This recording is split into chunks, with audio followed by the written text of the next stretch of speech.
I've always wondered, what if you twisted the whole loop in one direction while you knit the whole blanket? Like twist it in one direction. If you're twisting to the right, you twist everything to the right.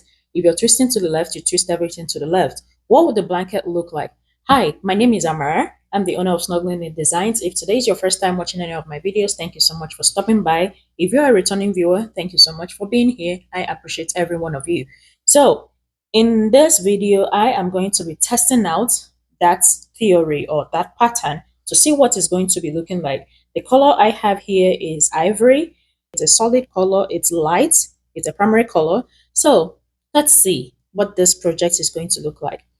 To start off, we start off with our cast on chain. So you make a slip knot, okay? For this project, I'm going to be casting on about 25 chains.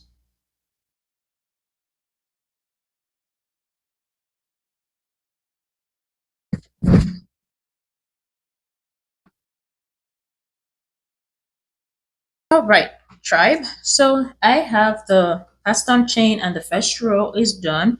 Now the assignment begins or the testing begins. So since the working yarn is already towards my right, I'm going to be twisting everything to the right.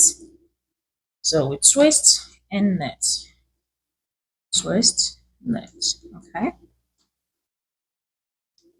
So for the rest of this project, I am going to twist everything to the right. We are twisting in one direction and we'll see what that looks like. Unlike the herringbone, you twist in the direction of your working yarn. So if you're going from right to left, you twist to the left. If you're going from left to right, you twist to the right. And it forms that zigzag pattern, which is really beautiful. I really like herringbone, broken herringbone. I really love those two patterns or stitch patterns. This one, I don't know what I'm going to call it or if it has a name, but I've been thinking, what would the blankets look like if you twist to the right or twisted in one direction?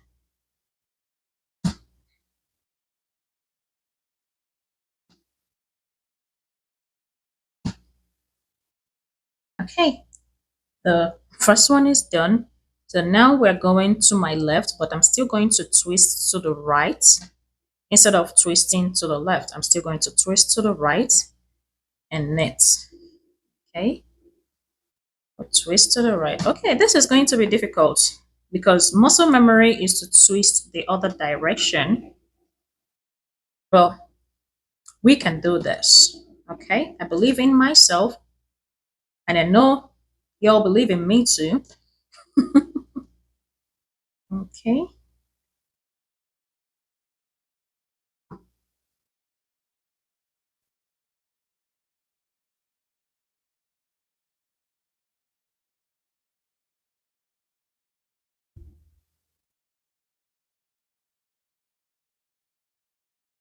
Huh. Okay. Well, let's not celebrate too early.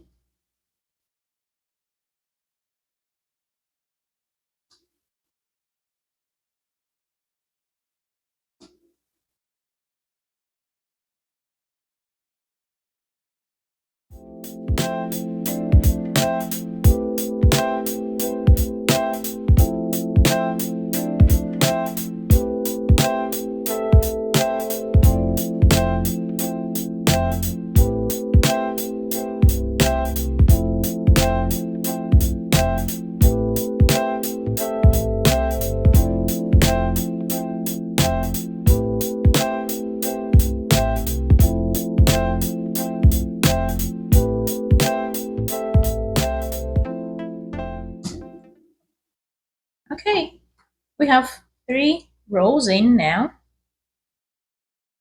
It's not looking bad at all. We have twisted 2 rows and it's not looking bad. Okay, let's continue doing that. So now this is going to be easier because we are twisting in the right. It's going to be easier, unlike when we twisted when we're going the other way.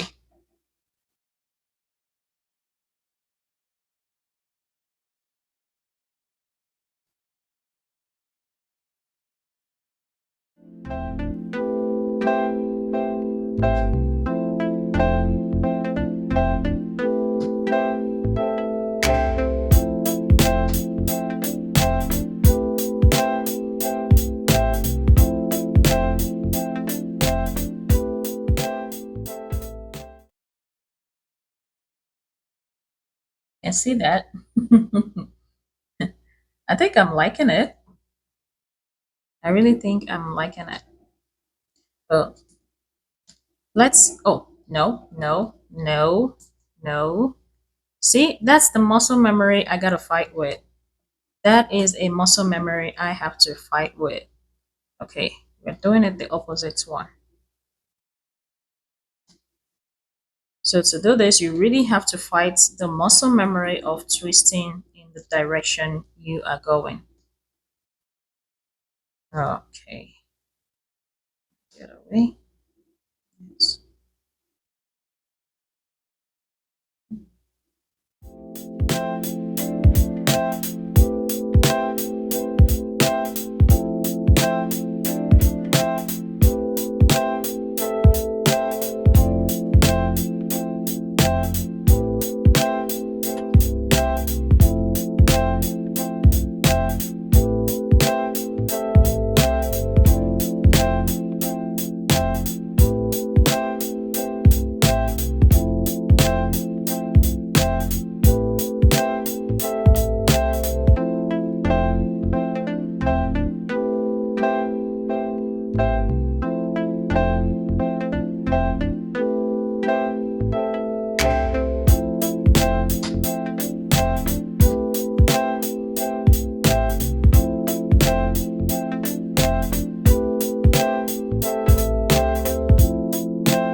Okay, I have finished one skein of the yarn. Yeah, this is one skein, and this is what it's looking like. Okay, okay, I am loving this. I am loving this. Like, it's like a twirl.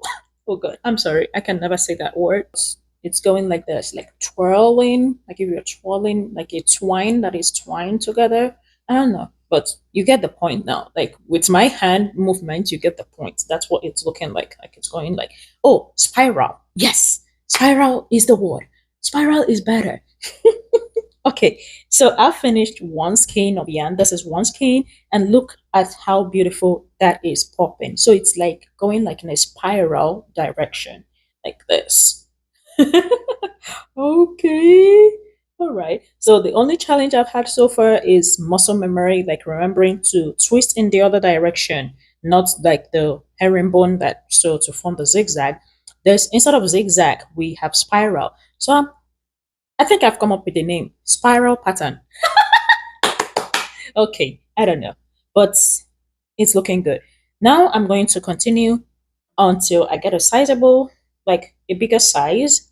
It's measuring about 30 inches wide. I'm going to continue knitting upwards and maybe make it like 40 inches, and we'll see what it looks like after that.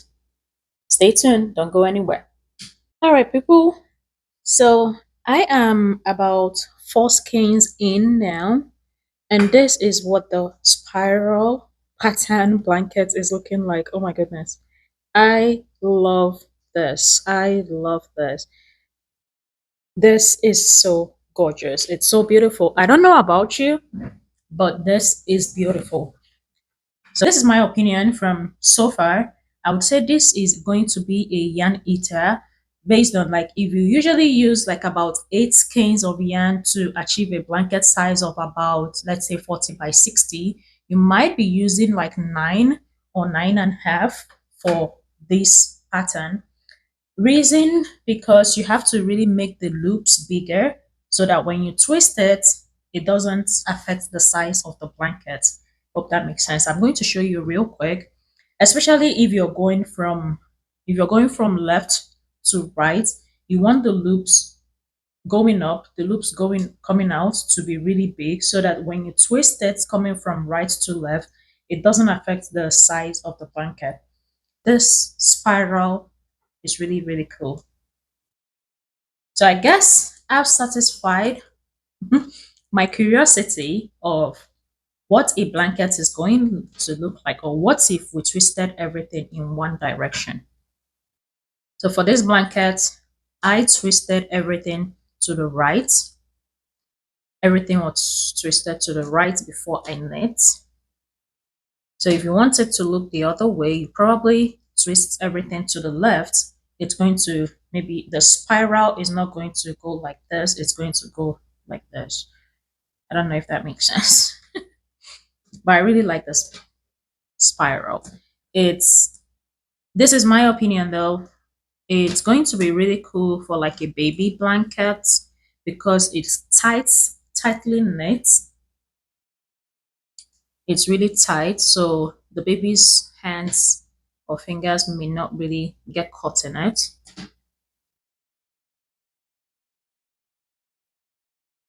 If you twist it, it becomes really small. So that's why you want the loops bigger than usual, so that when you twist it, you still have space or room to knit.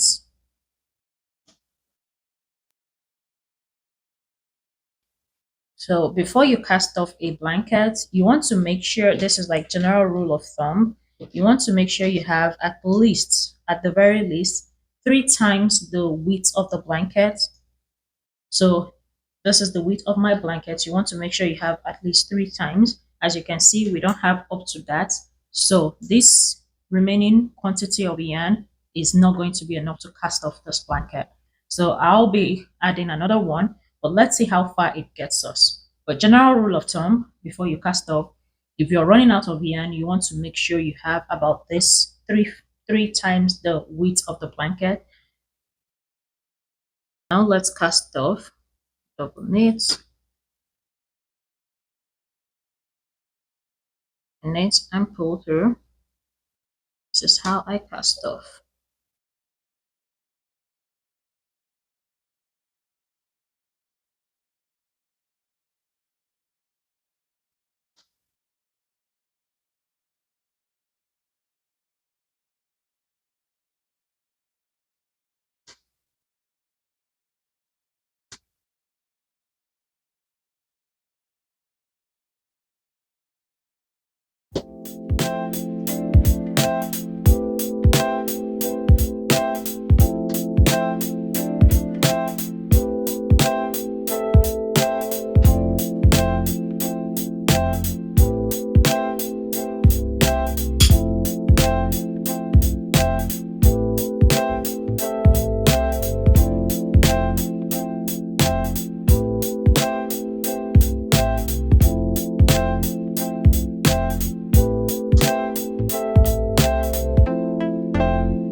And just like that, we're done.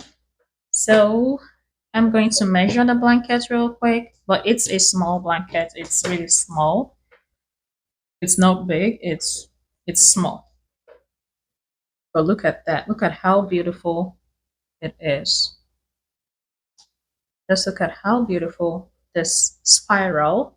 I'm calling it spiral. I'm calling it spiral. Look at how pretty that looks. This is what the back looks like. It looks normal knit, how your blanket will look like if you did a basic knit stitches. So the back is looking like purl stitches. It didn't like change that. It's just the front that looks like this. Okay, thanks for watching. Did you enjoy this video? Will you be trying out this pattern? Let me know in the comment section below. Or if you have tried it before, what did you think about it? This is my first time trying it because I've been thinking in my head, what would this look like? And now I know it is gorgeous. So I will be trying it out again with a different color of of yarn and a bigger make a bigger size of it, probably for myself. But thank you for watching, and I'll see you next time.